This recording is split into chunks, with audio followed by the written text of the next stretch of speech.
Hello, I'm going to try to explain how I came about designing this mechanism for this rower.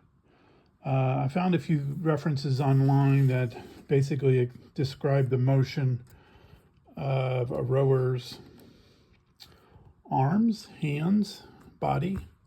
And basically these red dots I transferred to another piece of paper and came up with this here, which is a simplified stroke. Basically, a stroke, a drop down, which would pull the oars up, a return, a push up. So it's a kind of an odd shaped motion. And from that,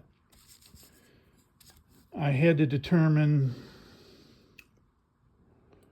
basically, I knew I could make something that would push and pull back and forth, but I also had to push up and pull down and push up, and I knew it was going to be a little complicated. I came up with this little apparatus that helped me figure out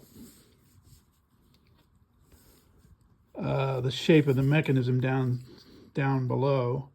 So basically, I followed this movement, and I knew I had to have this slide part, and then kind of trace it around, came up with this kind of form, which really surprised me. I didn't realize this would be so curved, but that's just the way it is. I have one pivot point because that's what I wanted. I want one pivot point, and I wanted these the oars go in here. I wanted these to be basically move like that.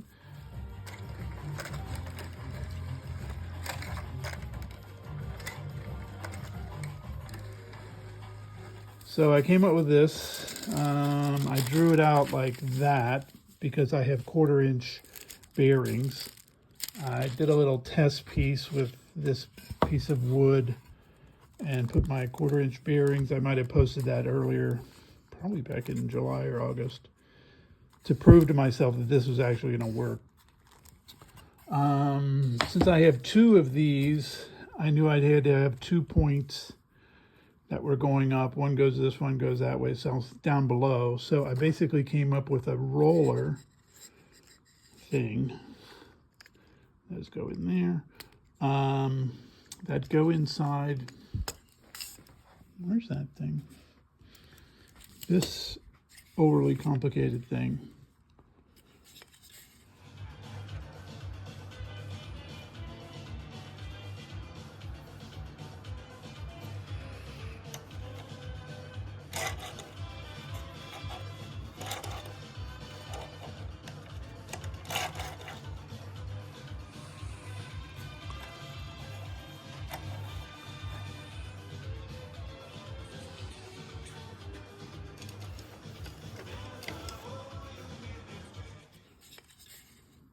It's going to roll inside here,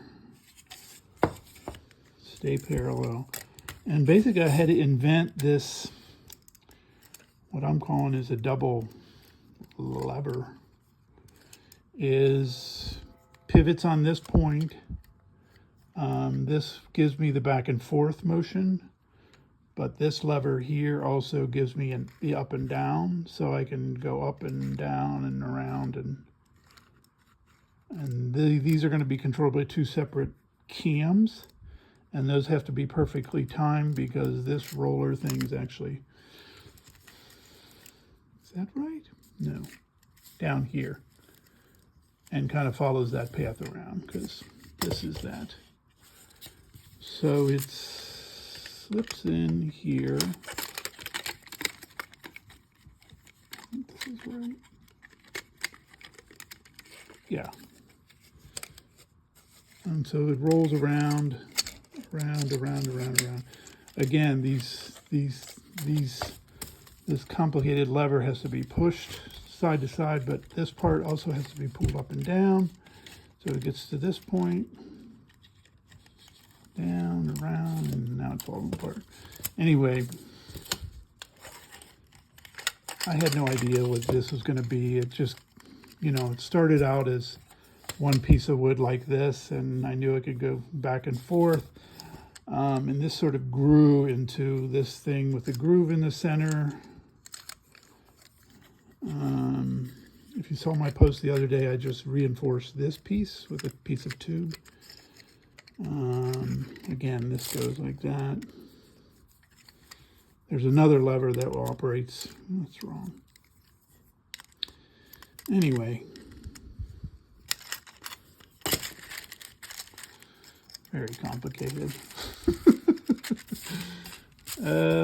Yeah, I hope that explains a little bit of what I'm doing.